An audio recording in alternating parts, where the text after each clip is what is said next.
11장 13절에서 24절 말씀입니다. 내가 이방인인 너희에게 말하노라. 내가 이방인의 사도인 만큼 내 직분을 영광스럽게 여기노니. 조금 어렵죠? 로마서가 어렵습니다. 이 로마서는 우리가 영적 그 세계를 확실하게 이해하지 못하면 사실 이해하는 게 굉장히 어렵습니다. 그리고 우리가 신앙이 대부분 나 개인으로 이렇게 집중이 되어 있기 때문에 그렇게 내 개인적으로 집중이 되어 있으면 이 로마서는 이해하기가 힘든 부분들이 많습니다. 이 로마서는 우리가 구원의 큰 그림이라고 할 수가 있습니다. 그래서 우리는 여러분 살다 보면 우리가 누군가의 실패를 맞이하게 됩니다. 그 사람들의 실패를 보면서 보니까 도저히 회복할 수 없을 것이라고 생각할 때가 있습니다. 우리 역시 여러분 이런 실패를 경험하며 살아가게 됩니다. 그러나 여러분 우리가 깊이 알아야 할 것이 있습니다. 하나님의 백성들의 실패는 결코 헛되지 않는다는 것입니다. 하나님은 우리의 실패를 당신의 영광을 드러내는 도구로 선용하시기 때문에 그렇습니다. 오늘 본문에서 보니까 바울은 이스라엘의 실패가 결코 절망으로 끝나지 않는다고 선언을 합니다. 오히려 이 이스라엘의 넘어짐을 통해 이방인에게 구원이 선포되고 또 그들의 풍요해짐, 이 이방인들의 풍요해짐을 통해서 이스라엘이 시기를 한다고 합니다. 그 시기를 통해서 이 구원이 온 세계로 하나님의 계획 안에서 확대가 된다고 말을 하고 있습니다. 여러분, 성경이 가장 많이 강조하는 신앙의 태도가 있습니다. 그것이 여러분 뭔지 아십니까? 그 중 하나가 경외입니다. 하나님을 경외하는 것입니다. 여러분, 하나님을 경외한다는 것은 단순히 두려워 떠는 것이 아닙니다. 그것은 하나님을 깊이, 아주 깊이 존중하며 그분 앞에서 자신을 철저하게 낮추는 태도를 말합니다. 오늘 본문에서 바울 사도는 이방인 성도들에게 분명하게 말을 합니다. 20절 말씀을 보시면은 높은 마음을 품지 말고 도리어 두려워하라고 말합니다. 하나님을 경외하는 믿음으로 살라는 것입니다. 여러분, 이 말씀은 우리 시대에도 꼭 필요한 경고입니다. 왜 그렇습니까, 여러분? 교회가 은혜로 알지 못하고 마치 우리가 잘해서 구원받은 것처럼 교만에 빠질 위험이 크기 때문에 그렇습니다. 오늘 본문은 우리에게 하나님을 경외하는 믿음 안에서의 겸손 세 가지 교훈을 주고 있습니다. 첫째는 이방인을 향한 사도의 사명 안에서 우리는 겸손을 볼 수가 있습니다. 그리고 두 번째는 접붙임을 받은 이 이방인, 가지의 은혜를 받은 이방인의 삶의 자세를 우리가 볼 수가 있습니다. 그리고 세 번째는 하나님의 인자와 이 어미하심을 통해 우리가 겸손하게 살아가야 함을 볼 수가 있습니다. 먼저 그러면 사도의 사명은 하나님을 경외하는 마음에서 나온다입니다. 바울은 이렇게 고백을 합니다. 13절 말씀을 보시면은 내가 이방인의 사도인 만큼 내 직분을 영광스럽게 여기노니 그럽니다. 여러분, 지금 바울은 자신의 직분을 영광으로 여겼습니다. 근데 여러분, 바울의 상황을 너무나 잘 알지 않습니까? 바울은 단지 복음을 전한다는 이유로 39대를 5번이나 맞고 3번을 태장을 맞고 또 숱한 위협을 당합니다. 그리고 어마어마한 핍박과 죽을 고비를 여러 번 겪게 됩니다.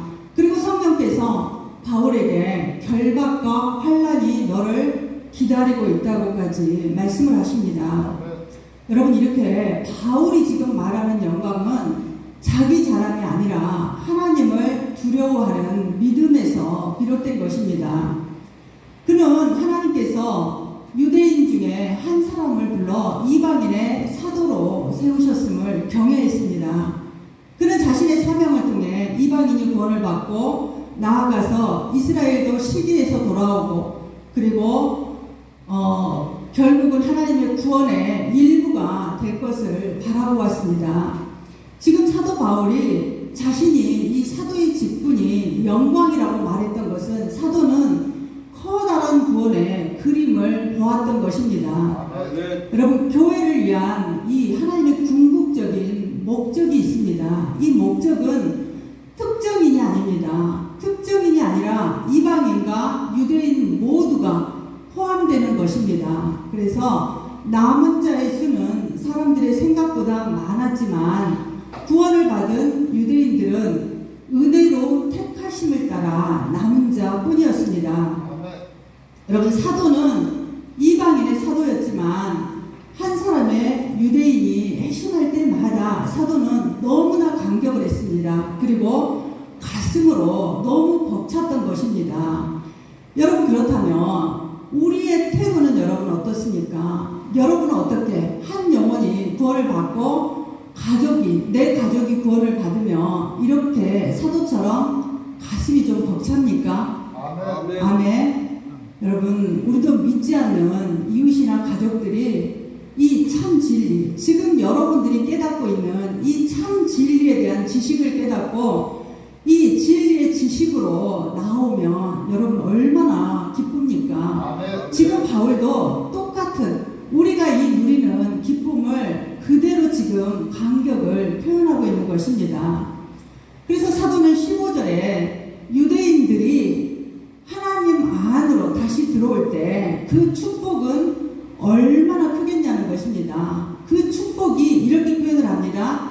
죽은 자 가운데서 사는 것 같이 클 것이라고 사도는 말을 합니다. 아멘. 이런 일이 일어남으로써 이방인인 우리가 또 받게 될 이 풍성한 또 유익도 말을 합니다. 여러분, 죽은 자 가운데서 살아난다는 것, 이게 지금 가장법이지만 매우 강력하게 사도는 지금 말을 하고 있습니다. 아멘. 여러분, 현재 그런 것처럼 저희를 버리는 것이 화목이 되지 않았습니까? 이방인 그리스도 이스라엘을 버리는 것이 화목이 되었다면 다시 그들을 받아들이는 것은 어떠하겠느냐는 것입니다. 그것은 마치 죽은 자 가운데서 사는 것과 같을 것이라는 것입니다. 아멘. 여러분, 실제로 사도는 유대 민족이 돌아오는 일이 너무 놀랍다는 것입니다. 너무 영광스러워서 우리가 죽은 자 가운데서 살아나는 것 외에는 비교될 만한 일이 없다고 지금 말을 하고 있습니다. 이 엄청나게 큰 축복을 표현하는 바울의 방법입니다. 여러분, 지금까지 혹시 여러분들이 이 말씀을 들어보았습니까? 이방인들이 구원을 받고 나면 그리스도인들이 다시 이스라엘이 다시 돌아오게 될 것이라는 말씀을 들어보셨습니까? 아멘. 아멘. 제가 여러분들이 왜 이걸 제가 여러분에게 여쭙냐면 사실 저도 설교 시간에 이걸 들어본 적이 없었습니다. 이스라엘이 이방인의 충만한 수가 차면 이스라엘이 다시 들어오게 된다는 이것은 지금 여러분 미래를 말하고 있습니다. 지금 바울이 지금 현재를 말하고 있는 것이 아니고 앞으로 이러한 일이 일어날 것이라고 말을 하고 있는 것입니다. 아멘. 그래서 사도는 이 유대 민족들이 돌아오는 일이 너무 놀랐다는 것입니다. 아멘. 비교될 만한 일이 없을 정도로 엄청난 축복이 있을 것이라는 것입니다. 아멘. 그렇다면 여러분, 우리가 교회가 경험을 하지 않습니까? 교회가 성도 한 사람이 와서 그분에게 회심이 일어나고 또 우리가 기도할 수 있고 이 전도를 할 수 있는 이런 일들, 이런 부흥이 여러분, 이런 기쁨이 있는 것입니다. 아멘. 아마 이 부흥을 맛보신 분들은 전에도 우리가 축복을 받고 즐거웠지만 지금의 축복과 기쁨에 비교하면 아무것도 아니라는 겁니다. 이 기쁨은 너무 압도적이라는 것입니다. 너무 뛰어나고 너무도 엄청나서 마치 죽은 자 가운데서 살아난 것과 같다고 사도가 말을 하고 있는 내용입니다. 아멘. 보니까 예수님이 재림 전에 우리가 고대를 해야 할 일이 있습니다. 대다수의 이스라엘 민족이 그리스도를 믿고 교회 안으로 들어오는 것입니다. 아멘. 성경이 여러분 지금 신명일관 이게 하는 이야기입니다. 하나님은 절대로 자기 백성을 버리지 않으십니다. 아멘. 그때에 여러분이 그 이스라엘 민족이 돌아올 때 여러분의 믿음이 그때 여러분 확인이 될 것입니다. 지금 세상은 믿지 않고 있지만 여러분들이 이걸 믿었다면 이것이 그때 확인이 될 것이고 여러분 그때 영광스러운 이 기쁨의 감정으로 충만해질 것입니다. 아멘. 지금 여러분들이 세상 사람들에게 조롱을 받고 그들의 비평에도 불구하고 여러분들이 지금까지 예배를 하고 이 성경을 붙들고 의지했던 것이 얼마나 옳았는지 그때는 여러분들이 실감하게 될 것입니다. 아멘. 여러분 하나님께서는요 절대로 약속을 어기지 않으십니다. 아멘. 하나님의 모든 약속은 그리고 확실합니다. 여러분 교회는 분명하게도 우리가 환희와 경탄 영광의 상태가 될 것입니다. 아멘. 이 말할 수 없는 영광스러운 즐거움으로 교회는 충만할 것입니다. 아멘. 여러분 이 구원의 위대함이 얼마나 위대했길래 베드로전서에 보면은 천사들도 이것을 살펴보았다고 말을 합니다. 베드로전서 1장 한번 10절 12절 말씀을 보겠습니다. 여기 나오지 않습니다. 여러분들이 성경책을 펼쳐보셔야 돼요. 베드로전서 1장 10절에서 12절 말씀입니다. 이 구원에 대하여는 너희에게 임할 은혜를 예언하던 선지자들이 연구하고 부지런히 살펴서 지금 구원에 대해서는 선지자들도 연구하고 부지런히 살핀다는 것입니다. 그리고 자기 속에 계신 그리스도의 영이 그 받으실 고난과 후에 받으실 영광을 미리 증언하여 누구를 또는 어떠한 때를 지시하는지 상고하니라. 이 성경가가 자기를 위한 것이 아니요 너희를 위한 것이니 계시로 알게 되었으니 이것은 하늘로부터 보내신 성령을 힘입어 복음을 전하는 자들로 이제 너희에게 알린 것이요 천사들도 살펴보기를 원하는 것이니라. 여러분 바울은 알았던 것입니다. 자신의 사역을 통해서 하나님의 구속사적 계획을 경외했던 것입니다. 오늘 우리도 마찬가지입니다. 여러분 내가 구원받은 것은 단지 그냥 내 영혼 하나 건지는데 그치지 않습니다.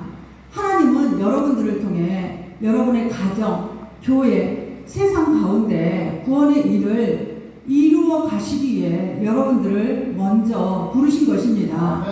그래서 여러분들이 하나님을 경외하는 믿음이 없다면 우리는 내 구원만 받으면 된다라는 이 좁은 시각에 머물게 됩니다. 그러나 여러분들이 하나님을 경외할 때 우리는 이제 하나님의 큰 그림을 보게 됩니다. 그래서 우리의 삶과 사역을 더 넓은 은혜의 관점에서 이해를 하게 됩니다. 그 다음 두 번째는 접붙임 받은 가지는 은혜를 알고 겸손해야 한다는 것입니다. 16절에서 21절 말씀입니다. 지금 바울은 이어서 감람나무 비유를 말합니다.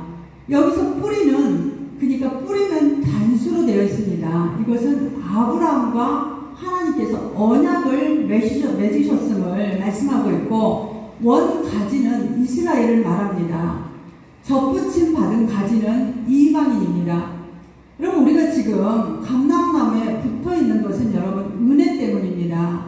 우리의 능력, 우리의 자격이 아닙니다. 오직 하나님의 은혜 때문입니다. 한번 잘 여러분 생각해 보십시오. 여러분들이 농사를 짓는 분들은 금방 알 수가 있습니다. 가지가 뿌리를 잡고 있습니까? 그렇습니까 여러분? 가지가 뿌리를 잡고 있습니까?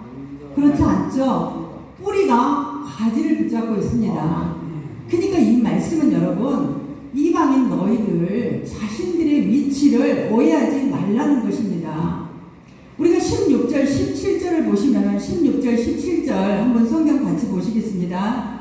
16절, 17절 제사하는 처음 익은 곡식가루가 거룩한 즉 떡덩이도 그러하고 뿌리가 그러한 즉 가지도 그러하니라. 또한 가지 얼마가 꺾이었는데 돌감나무인 내가 그들 중에 접붙임이 되어 참 감람나무 뿌리에 진액을 함께 받는 자가 되었은즉.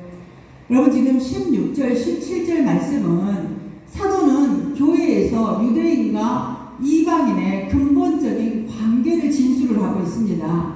그리고 18절에서 21절에는요 이방인들에게 이 관계를 오해하지 말고 자긍하지 말라는 이 목회자로서의 진지한 바울이 경고를 하고 있습니다.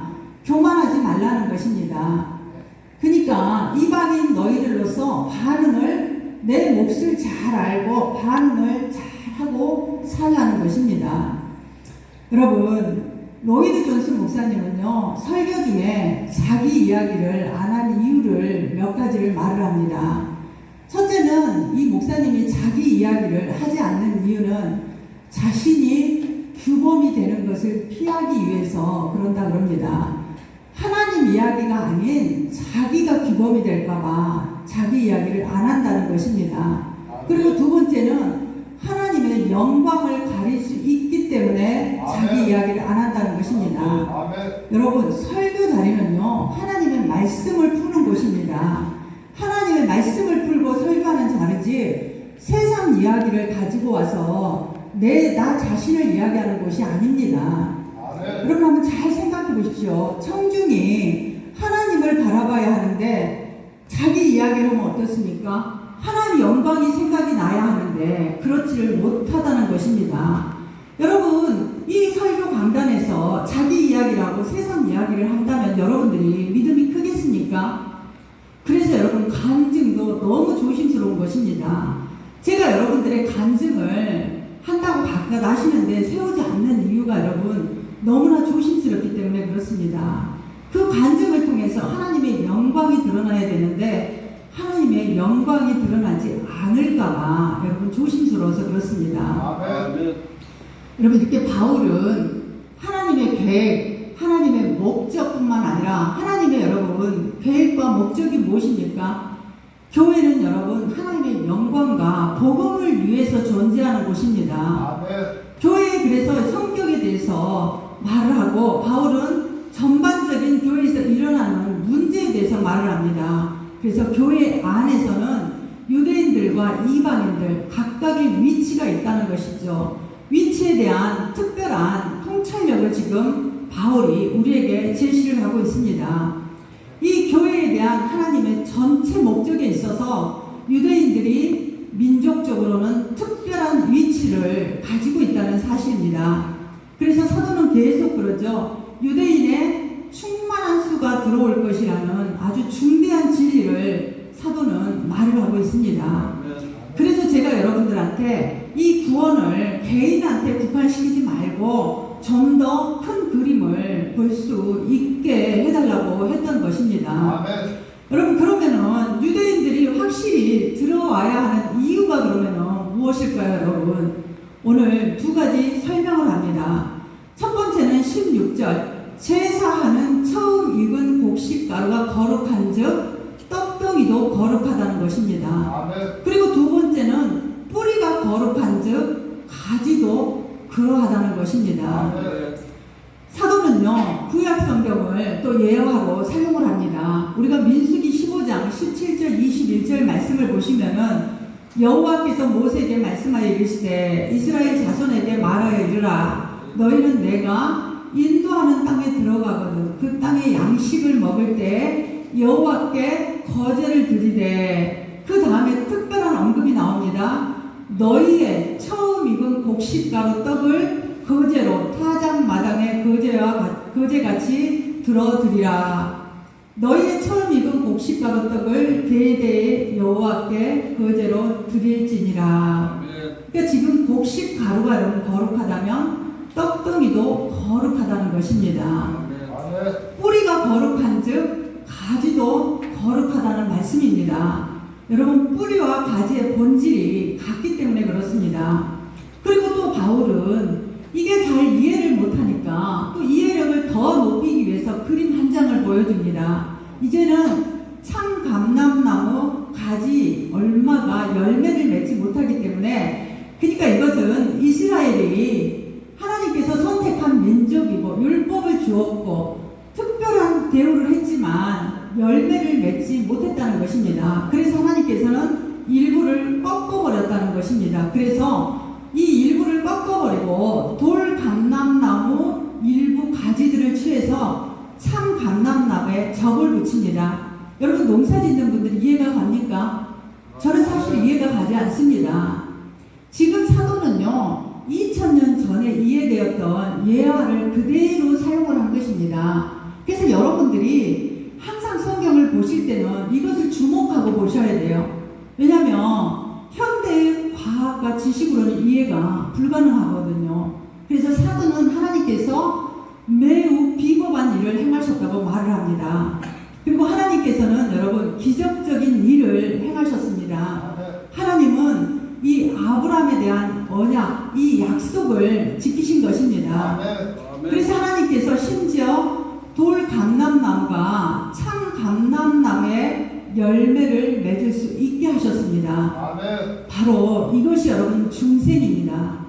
구원의 문제에 있어 하나님께서는 자연에 따라서 행하지 않으셨습니다. 여러분, 인간을 구원하는 일은요, 기적을 필요로 합니다. 하나님께서는 그래서 이 자연에 반하는 초자연적인 일을 행하십니다. 그러므로 여러분, 우리는 복잡한 과학의 문제들 우리가 시간 낭비할 필요가 없습니다. 우리가 그것을 굳이 정당화하기 위해 이런저런 노력을 할 필요가 없습니다. 하나님은요, 인간의 한계 속에 존재하신 분이 아니기 때문에 그렇습니다. 아멘. 이제 여러분, 이방인의 소망이 있다고 여러분 우리가 상상이나 했습니까? 이방인에게는 소망이 없었습니다. 그러나 하나님께서는 하나님이시기 때문에, 그리고 하나님의 은혜가 이 기적적이기 때문에 이런 놀라운 일을 하실 수가 있습니다. 지금 바울은 정확하고 분명하게 하나님께서 이 일을 행하셨다고 말을 합니다. 그러므로 여러분, 우리 이 이방인들이 교만할 이유가 전혀 없습니다.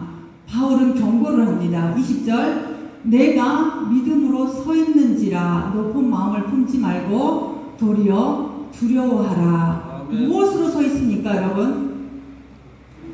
믿음으로 서 있는 거죠. 우리의 자격으로, 우리의 능력으로 서 있는 것이 아니라 너희는 믿음으로 서 있기 때문에 높은 마음을 품지 말고 도리어 두려워하라는 것입니다. 여기서 두려워하다는 말은요, 하나님을 경외하라는 뜻입니다, 여러분. 21절 보시면 21절 한번 같이 읽어보겠습니다. 하나님이 원하시는 너도 아끼지 아니하시리라. 여러분, 이스라엘이 믿음이 없어서 그들의 교만으로 꺾임을 당했다면 은혜를 잊는 이방인 역시 꺾이지 말란 법이 없다는 것입니다. 우리가 구원받았다고 해서 그것을 자격으로 착각한다면 이미 여러분은 경외하는 믿음을 잃어버린 것입니다. 여러분, 한 농부가 젖붙임을 했습니다. 처음에 가지가 뿌리에서 풍성한 양분을 받아 자라났습니다. 그러나 어느 날 그 가지가 스스로 자기가 너 뿌리보다 낫다고 여긴 겁니다. 그렇지만 여러분, 하지만 그 가지는 말라버렸습니다. 왜입니까? 가지는 여러분, 이 뿌리에 붙어 있어야만 살 수 있기 때문입니다. 여러분, 그렇다면 우리가 살 수 있는 이유는요, 이 그리스도라는 뿌리에 붙어 있기 때문입니다. 그래서 우리는 여러분 늘 겸손해야 합니다. 그리고 은혜로 알아야 합니다. 그리고 하나님을 경외하는 마음으로 살아야 할 줄로 믿습니다. 세 번째는 겸손함으로 하나님의 인자와 어미를 함께 경외하라입니다. 바울은 결론적으로 이렇게 말을 합니다. 22절, 그러므로 하나님의 인자하심과 어미하심을 보라. 여러분, 하나님을 경외한다는 것이 바로 이것입니다. 하나님은 인자하신 분입니다. 보시고 믿는 자를 끝까지 붙드시는 분입니다. 여러분, 믿음은 하나님 자신의 목적을 이루는 작용입니다. 그러나 하나님은 동시에 어미하시다는 것을 우리가 잊어서는 안 됩니다. 믿지 않는 자, 교만한 자, 은혜를 멸시하는 자는 반드시 하나님이 심판을 하십니다. 여러분, 왜 심판을 하실까요? 이들은요, 하나님에 대한 신뢰, 이 신뢰라기보다는요, 하나님에 대한 주장이 되기 때문에 그렇습니다. 창조주에 대한 겸손한 감사 속에서 이 피조물의 자랑이라기보다는 무례한 자랑이 되어버렸기 때문에 그렇습니다. 여러분, 우리가 잘 아셔야 될 것은 하나님의 속성은요, 긍휼과 자비의 속성만 있는 것이 아닙니다. 동시에 긍휼과 자비의 속성도 가지고 계시지만 동시에 가혹하게 처벌하시는 공의의 속성도 있습니다. 여러분들이 이 하나님의 두 가지 성품을 함께 보는 것이, 함께 볼 수 있는 것이 하나님을 경외하는 마음입니다. 믿음입니다. 아멘. 여러분, 만약에 하나님께서 사랑만 여러분에게 강조를 한다면 아마 여러분은 죄를 가볍게 여길 것입니다. 그리고 만약에 하나님께서 심판만 강조한다면 여러분들은 아마 절망에 빠질 것입니다. 그러나 여러분, 이 인자, 하나님의 인자와 이 어미를 여러분께서 함께 붙들면 우리는 은혜에 감사하면서도 늘 겸손히 두려움으로 하나님을 섬기게 될 것입니다. 우리의 유일한 안전은 여러분, 하나님의 은혜만을 붙드는 것입니다. 그리고 그 은혜를 붙들고 맡기는 의존에서 우리는 유일한 안전을 경험할 수가 있습니다. 여러분, 이제 바울은 마지막으로 하나님의 비밀과 경륜까지 이야기를 합니다. 23절에 보면은 자기 종족 이스라엘이 회복되고 희망에 대한 전환을 이야기합니다. 그리고 이제 바울은 하나님의 능력의 기초를 두고 이야기를 합니다. 이는 그들을 접붙이실 능력이 누구에게 있음이라 그럽니까? 하나님께 있음이라 그럽니다. 여러분, 우리 인간에게는요, 스스로 자신들을 접붙일 능력이 없습니다. 여러분, 원가지에서 떨어져 나간 이 말라 비틀어진 가지를 어떻게 여러분 싹을 틔울 수 있겠습니까? 오직 하나님은 이 통로인 믿음을 통해서 여러분을 소생시키실 줄 믿습니다. 그래서 예수님도 그렇게 말씀을 하시죠. 부자가 천국에 들어가는 것은 낙타가 바늘띠 들어가는 것보다 더 어렵다고 말씀을 하시면서 이렇게 말씀을 하십니다. 마태복음 19장 26절에 예수께서 그들을 보시며 이르시되 사람으로는 할 수 없으나 하나님으로서는 다 하실 수 있느니라. 아멘. 여러분, 24절 오직 하나님의 능력으로 된다는 것입니다. 한번 24절을 보시면 내가 돌 감람나무에서 찍힘을 받고 자신의 사리를 말합니다. 번성을 거슬러 좋은 감람나무에 접붙임을 받았으니 이것은 여러분 은혜로 택하심을 받았다는 것입니다. 원가지인 이 사람들이야, 이스라엘 민족의 본질을 지금 이야기하고 있죠. 원가지인 이 사람들이야 얼마나 더 자기 감람나무에 접붙이심을 받으랴. 여러분, 하나님의 능력으로 이방인에게 이미 행하신 일을 유대인들에게도 앞으로 그 일을 행하신다는 약속입니다. 여러분, 하나님은요, 이스라엘을 버린 것 같지만 이스라엘을 버리지 않으셨습니다. 때가 되면 반드시 회복하실 것입니다. 이것이 여러분 경외의 태도입니다. 그래서 여러분들이 하나님은 내 작은 시야로 바라보지 마시고 더 크신 분임을 여러분들이 인정하는 것입니다. 예를 들어서 여러분, 한 아이가 아버지의 일을 돕습니다. 근데 일을 돕다가 도대체 왜 이렇게 아버지가 일을 하는지 이해를 하지 못합니다. 그러면서 묻습니다. 아버지, 왜 이렇게 일을 해야 하나요? 그렇게 묻자 아버지가 이렇게 대답을 합니다. 아들아, 너는 지금은 다 알 수 없지만 아버지를 신뢰하고 따라오면 된단다 그럽니다. 여러분, 똑같습니다. 우리가 지금 하나님이 하시는 일을 다 이해할 수는 없습니다. 그렇지만 우리가 이 성경에 기록된 하나님께서 특별하게 하나님이 계시해 놓으신 이 말씀을 우리는 따라가면 여러분 되는 것입니다. 아멘. 하나님을 경외하는 믿음이 바로 이와 똑같은 것입니다. 우리는 여러분 다 알 수 없지만 하나님의 인자와 어미를 함께 바라보며 그분을 신뢰하는 것입니다. 아멘. 아멘. 결론입니다, 여러분. 오늘 본문이 우리에게 주는 교훈을 제가 어려우니까 다시 한번 여러분에게 정리를 해드리겠습니다. 여러분, 사명의 삶은 경외에서 나옵니다. 내 구원은 하나님의 큰 그림 속에 있다는 것을 여러분들이 아셔야 합니다. 아멘. 그래서 나의 삶은 하나님의 계획을 드러내는 통로로 사용되어야 합니다. 은혜는 여러분 경외할 때 붙들립니다. 나는 접붙임 받은 가지일 뿐이라는 것을 여러분들이 날마다 기억하셔야 합니다. 그래서 여러분들이 교만을 버리고 늘 은혜로 알아야 합니다. 이렇게 하나님의 인자와 어미를 여러분 함께 경외하시기 바랍니다. 아멘. 은혜에 감사하면서도 거룩한 두려움으로 하나님 앞에 여러분들이 이제 서야 합니다. 여러분, 우리는 모두 이방인으로서 접붙임 받은 가지입니다.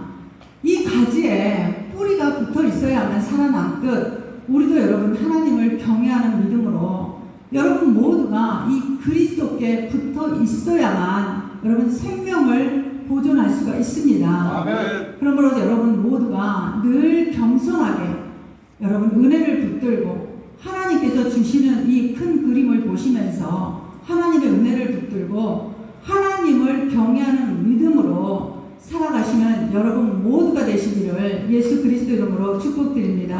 아멘. 기도하겠습니다. 살아계신 하나님, 때로는 하나님의 그 말씀의 뜻을 이해할 수 없고 저희들의 능력으로 저희 인간의 한계로는 정말 알아듣기 힘든 부분이 참 많습니다. 하지만 하나님께서는 저희가 알 수 있을 만큼만 성경 말씀에 계시해 놓은 줄 믿습니다. 하나님, 저희들의 이제는 이 구원의 이 영광을 보는 눈들이 열어지게 하시고 그 믿음의 눈들을 더 확장시켜 주셔서 바울이 보았던 그 영광을 저희들도 바라볼 수 있는 영적 눈들이 열어지게 하여 주시옵소서. 그리하여 이제는 하나님, 나 혼자만의 구원이 아니라 하나님의 그 위대하신 큰 구원의 그림 안에서 내 이웃과 내 가족과 많은 이 사회 속에 있는 많은 영혼들을 바라볼 수 있는 영적 리더들이 되게 하여 주시옵소서. 예수 그리스도 이름으로